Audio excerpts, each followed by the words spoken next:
Banyak hal yang mereka lakukan, misalnya dengan selain dengan memanfaatkan kondisi bencana, keterpurukan ekonomi, ada juga mereka melakukan kristenisasi itu dengan budaya. Kita lihat saja bagaimana dahulu mereka mengkristenkan umat Islam dengan pengaruh, ngapain wajahmu cantik, kamu pakai jilbab. Kalau pakai jilbab itu seperti orang pocongan. Kok pakaianmu kayak ninja? Macam-macam, banyak sekali ejekan. Tapi setelah kemudian mereka mendapatkan kesulitan untuk melepaskan jilbab umat Islam, jilbab muslimah, saat ini pun ternyata mereka justru menyamar menggunakan atribut umat Islam, yang laki-laki pun pakai kopiah, pakai peci, pakai baju koko, dan lain sebagainya, memirip-miripkan penampilan dengan orang Islam. Supaya apa? Niatnya supaya diterima dalam komunitas tersebut, diterima dalam komunitas Islam. Dan apa yang terjadi? Sekarang pun sudah ada yang mereka ini aliran dari Kristen yang menyatakan bahwa mereka pun membaca Injil, dan Injilnya itu bahasa Arab. Jadi pakai Injil berbahasa Arab. Dan lebih jauh pun ada juga di antara mereka Kristen Ortodoks Syria yang kemudian masuk ke Indonesia, entah dibuat sepenuhnya dari Syria ke Indonesia, atau diadopsi juga dengan budaya setempat.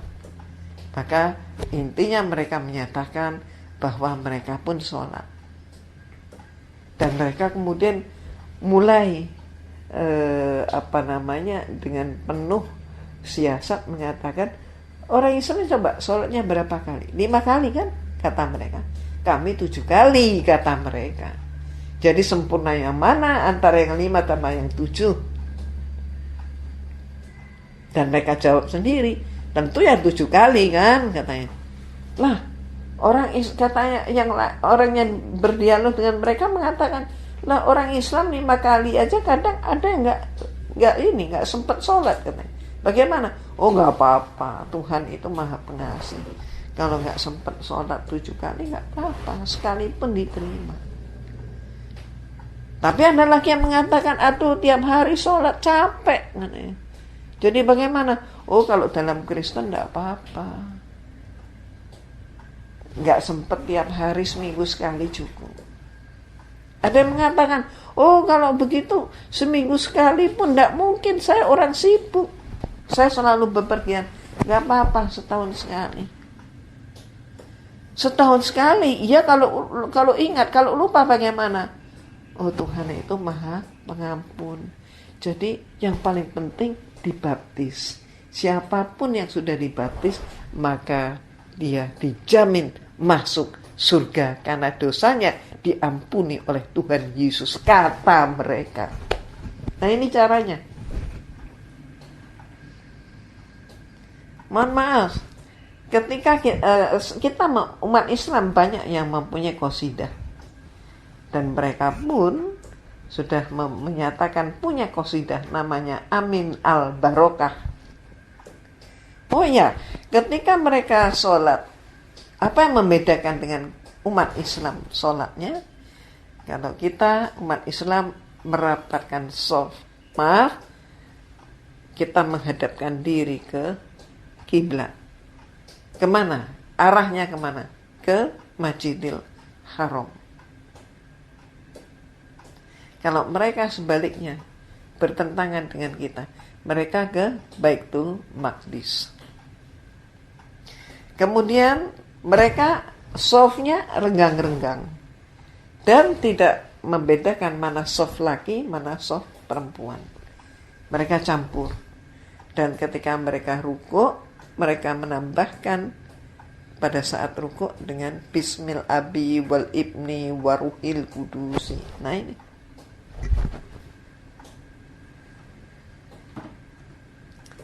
Jadi disinilah kita harus cermat. Masih lagi ditambah macam-macam peristiwa. Contohnya apa? Menggunakan lagu-lagu ini dalam pemurtatan dalam bentuk budaya.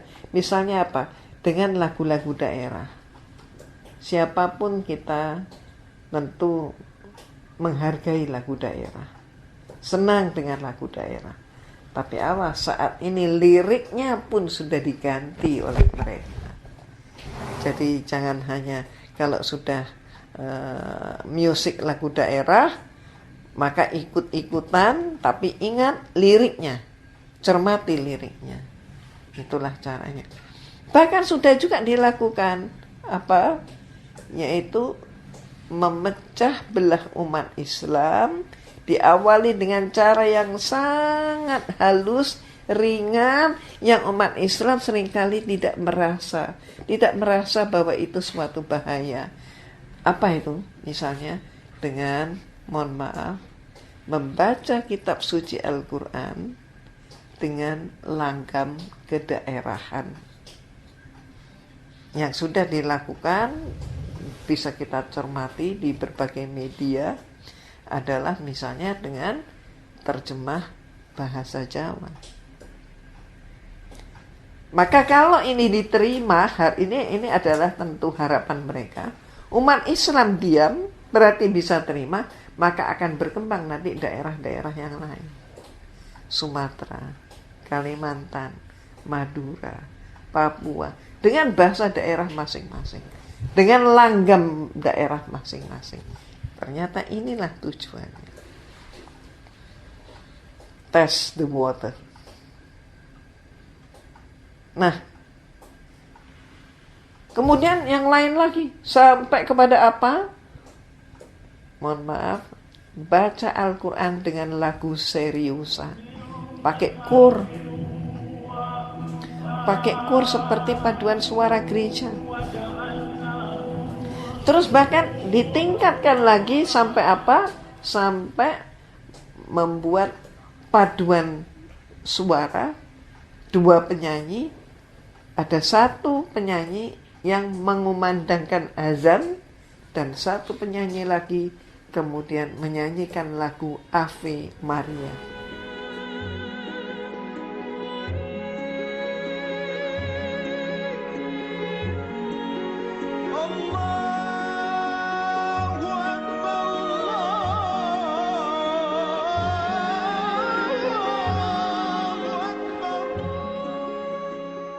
Bolehkah paduan ini?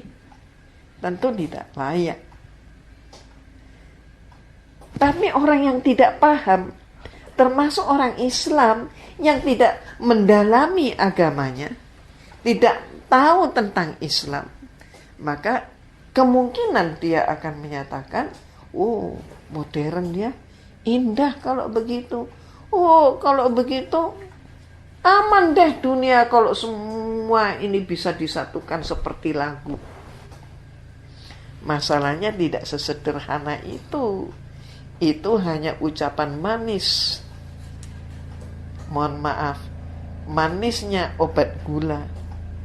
Manis di bibir, tapi pemanis itu jelek untuk kesehatan kita. Nah, demikian pula yang terjadi. Maka itulah kita betul-betul harus waspada. Apalagi dengan pengikisan iman dan akidah. Melalui apa? Melalui pemikiran. Bagaimana awalnya atau pintu masuknya? Pendekatannya melalui apa? Maka melalui pemikiran bahwa semua agama sama. Lalu, samakah semua agama? Itulah pentingnya kajian kristologi.